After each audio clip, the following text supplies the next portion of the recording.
When people hear that I run a bookkeeping business during my kids' nap time and like after hours and before she wakes up, they usually look at me like I've unlocked some kind of secret level in life. And honestly, maybe it is kind of a superpower, but not because I'm doing more, it's because I've learned to do less better.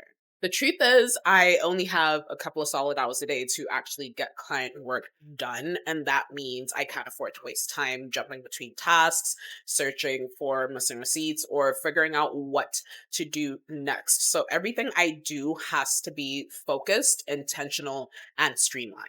So, how do I make it work? First, I batch my tasks when nap time hits or my husband gets off work and I can get a couple hours in our home office. I'm not guessing what I'm working on when I go in there. I already know. I group similar tasks together, like reconciliations, following up on emails, or reviewing reports, so that I'm not just like constantly switching gears. Second, I try to the best of my ability to use templates for everything. So, onboarding template, monthly emails template, missing receipt requests, you guessed it, template. And that way, I'm not starting from scratch every single time. I'm just updating the details that I have from an existing template, tweaking it here and there, and then just moving on.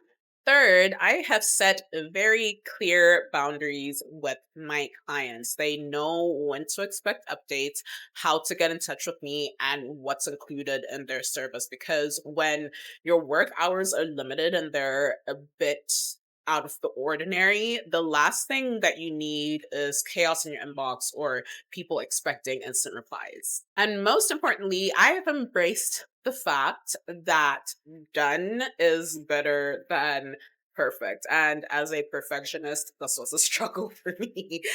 I just focus on delivering clear, accurate books that help my clients stay organized and tax ready. Like, that is my job at the end of the day. So it's not always going to be perfect. I don't sweat the small stuff, and I just, do what needs to be done to keep the needle moving. Running a business around other responsibilities like your kids and nap time and whatever else you got going on isn't about hustling harder. It's about working smarter. And if you're a parent or just someone with limited time for other reasons, just know that you can build something meaningful without working all day, every day. You just need systems that support the realities of your life.